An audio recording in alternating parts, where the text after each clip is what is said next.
प्रणाम. आत्मवंद unique recce पद with Rupali पाठकमध्ये तुम्हा सर्वांचे खूप खूप स्वागत आहे. पहा, 1 मे गौतम बुद्ध जयंती म्हणजेच बुद्ध पौर्णिमा. या बुद्ध पौर्णिमेला सर्वत्र मोठ्या उत्साहाने साजरी केली जाते. पण बुद्ध पौर्णिमा आपण साजरी करतो, पण खऱ्या अर्थाने आपण त्यांची शिकवण जर आचरणात आणली तरच ती पौर्णिमा साजरी केली असे म्हणता येईल. आज आपण बुद्ध पौर्णिमेनिमित्त रेकी आणि अध्यात्माद्वारे जाणून घेणार आहोत भगवान गौतम बुद्ध यांच्याविषयी. त्यांच्याविषयी जाणून घेणे इतके महत्त्वाचे आहे की जी ऊर्जा आपल्यामध्ये प्रवाहित होते, जी ऊर्जा आपल्याला परमात्म्याशी जोडते, ती पवित्र ऊर्जा अशा थोर व्यक्तींच्याद्वारे आपल्याला प्राप्त होते. त्यांची महंती गावी तितकी कमीच असते. म्हणूनच ही ऊर्जा प्राप्त करण्यासाठी अशा थोर पुरुषांचे दर्शन, नामस्मरण, उच्चारणही आपले आभा मंडळ मन पवित्र आणि शुद्ध होते. आणि शुद्ध पवित्र मनच आपल्यातील चेतनांना जागृत करते आणि आपल्याला काय हवे काय नको हे आपल्याला कळू लागते. थोडक्यात स्वतःतील असणारा अहंकार, घमेंड, मद, मत्सर, लोभ, लालसा या दुर्गुणांना दूर सारून खऱ्या अर्थाने मानवी जीवन कसे व्यतीत करावे याचे एक उत्तम असे जागते असे उदाहरण म्हणजे आपले गौतम बुद्ध. चला तर आपण या व्हिडिओला सुरुवात करूया. माझे माता पिता गुरु सद्गुरु सर्व देवी देवता साधू संत ऋषीमुनी नवग्रहादी देवता नक्षत्र देवता तसेच पृथ्वीतील सर्व रेकीचे गुरु आणि साधक यांच्या चरणी कोटी कोटी आदर. माझ्या कुटुंबातील सर्व सदस्यांचे खूप खूप आभार. पहा, 1 मे रोजी महात्मा बुद्धांची जयंती आहे. बुद्धत्वाला म्हणजे बुद्ध अनुभवाला उपजत होण्यासाठी कोणत्या मार्गाचा अंगीकार करावा याविषयी सिद्धार्थ नामक राजकुमाराचा विवेक जागृत झाला. त्याने पाहिले की क्रूर काळ माणसाला वृद्ध बनवतो, रुग्ण बनवतो आणि मारून टाकतो. तेव्हा मृत्यूपासून कसे वाचावे? सिद्धार्थच्या जीवनात एकदा एक असा प्रसंग आला की त्याने पाहिले मृत्यूच्या पार जाण्यासाठी पत्नी, पुत्र व राज्य कारभाराचा त्याग करून जंगलाचा रस्ता धरला. तो आध्यात्मिक यात्रा स्वतःच्या बळावर करीत. म्हणून त्याला म्हणजेच गौतम बुद्धांना जास्त परिश्रम घ्यावे लागले. तरीही परमात्म प्राप्तीची यात्रा तर त्यांनी केली. महात्मा बुद्धांना सुचले की बुद्धीच्या 2 धारा आहेत, शरीराला मी व संसाराला माझे.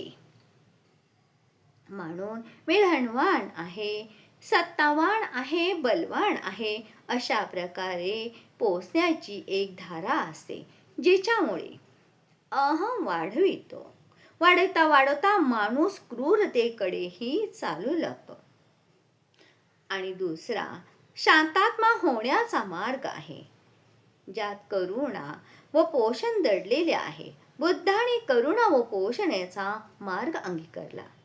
जो कोणी बुद्धत्वाची प्राप्ती करतो तो करुणा आणि दुसऱ्याचे पोषण केल्याविना राहू शकत नाही.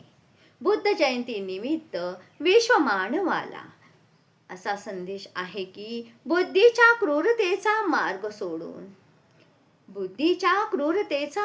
सोडून बुद्धाच्या करुणेचा मार्ग धरा. हे बापूजींचे सांगणे आहे की करुणेचा मार्ग धरा. अंगुलिमाल बुद्धांना पाहून आपली क्रूरता सोडून देतो. अंगुलिमालची कथा सर्वांनाच माहिती आहे. जो जंगलामध्ये राहणारा एक जोडेकर होता, तो ज्यावेळेस प्रत्येक व्यक्तीचा अंगठा घेत असे, तो अंगुलिमाल असा दृष्ट मनुष्यही त्यांच्या दर्शनाने स्वतःतील क्रूरता सोडून देतो व त्याचा भिक्षुक बनतो. तुम्ही भले भिक्षुक बनवू नका, परंतु बुद्धांच्या करुणेचा, परहित पारायणतेचा, परदुःखकारतेचा सद्गुण आपल्या जीवनात अवश्य आणा. ओम ओम सम्यक दृष्टी म्हणजेच सम्यक संकल्प. भलेही ज्या धर्माला मानत असाल, परंतु मुळाशी तुमच्या व माझ्या अंतरी, प्रत्येक व्यक्तीच्या मुळाशी अंतरी, बुद्धांच्या आणि आपल्या अंतरी एकच अल्लाह, ग्वाड आणि परमात्मा आहे. मानवाच्या हितात तर लागला तर जग स्वर्ग बनेल. क्रूरता सोडून करुणेने इतरांचे दुःख दूर करण्यात आणि इतरांचे सुख प्रकट करण्यास तयार झाला तर समजावे की तुम्ही बुद्ध जयंतीचा पूर्ण फायदा घेतला. बुद्धं शरणं गच्छामी. कुणी मूर्तीच्या पाया पडायला सांगत नाही. बोध म्हणजे ज्ञान.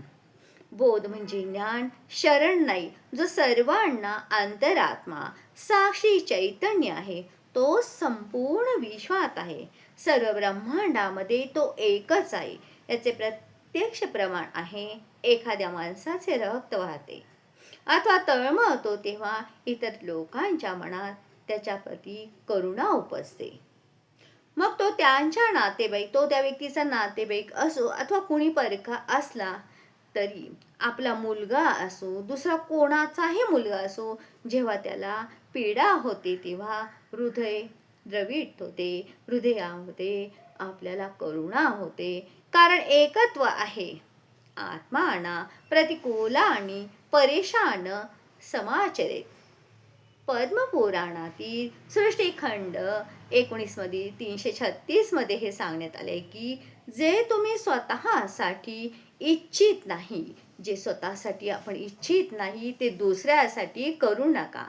तुम्हाला वाटत नाही की कुणी तुमची फसवणूक करावी, कुणी तुमचा अपमान करावा, कुणी तुमचे शोषण करावे अथवा कुणी तुम्हाला एखादी पीडा द्यावी, तर तुम्ही सुद्धा आपल्या व्यवहारात या दुर्गुणांना येऊ देऊ नका. बस झाला हा गौतम बुद्धांचा आधार. म्हणजेच बोलण्यापेक्षा कृती महत्वाची. पहा, अशीच एक गौतम बुद्धांच्याशी निगडीत कथा आहे. त्यांच्या प्रवचनामध्ये एकदा गौतम बुद्ध यांचे प्रवचन चालू होते. त्या प्रवचनाच्या वेळेस महात्मा बुद्ध प्रवचन करीत होते. अचानक प्रवचन ऐकण्यासाठी आलेल्या व्यक्तींना एक जणाला त्यांनी विचारले, "वत्सा झोपेत आहेस का?" "नाही भगवान," डुलकी घेणाऱ्याने घाईत गडबडीत उत्तर दिले. पुन्हा प्रवचन सुरू झाले आणि श्रोता पुन्हा पूर्वीसारख्या डुलक्या घेऊ लागला. महात्मा बुद्धांनी 3-4 वेळा त्याला जागे केले आणि विचारले, "झोपेत आहेस का?" परंतु प्रत्येक वेळी "नाही भगवान" म्हणायचा आणि पुन्हा डुलके घेऊ लागायचा. थोड्या वेळाने बुद्धांनी पुन्हा विचारले, "वत्सा जिवंत आहेस?" त्याच्या तोंडून लगेच निघाले, "नाही भगवान." उपस्थित जनसमुदायात हास्याची लाट उसळली. गौतम बुद्धही हसले. मग गंभीर होऊन म्हणाले, "वत्सा, निद्रेत तुझ्या तोंडून खरे उत्तर निघाले. जे मोहनिद्रेत झोपले आहेत ते मृतकास समान आहेत. संत आहे तू की कृपा करून मोहनिद्रेतून वारंवार जागे करीत असतात. तरीही आतापर्यंत जागे झाला नाही तर केव्हा जागाल?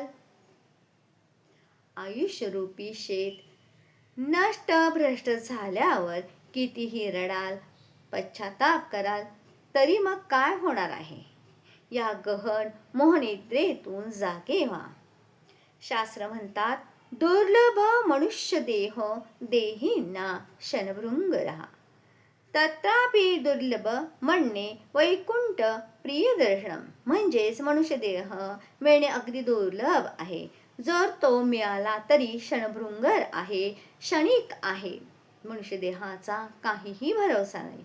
अशा क्षणभृंगर मनुष्य देहातही भगवंताच्या प्रिय संतजनांचे दर्शन तर त्याहून अधिक दुर्लभ आहे. म्हणूनच सावध व्हा. बुद्ध पुरुषांच्या वचनाचा लाक्षार्थ हृदयात उतरून बोध प्राप्त करा. ओम सर्वांचे मंगल, सर्वांचे हित, सर्वांचे स्वास्थ्य, सर्वांची प्रसन्नता, सर्वांची सुरक्षता ही प्रत्येकाने एकमेकाची काळजी घ्यावी, तरच ही खऱ्या अर्थाने बुद्ध पौर्णिमा, बुद्ध जयंती साजरी केली असे म्हणता येईल. जय जय रघुवीर समर्थ. श्रीपाद राज शरणम प्रपद्ये. पुन्हा भेटूया, तोपर्यंत जय सद्गुरू. तुम्हाला जर माझे व्हिडिओ आवडत असतील तर नक्कीच लाईक, शेअर, सबस्क्राईब करा आणि तुम्हा सर्वांचे खूप खूप धन्यवाद.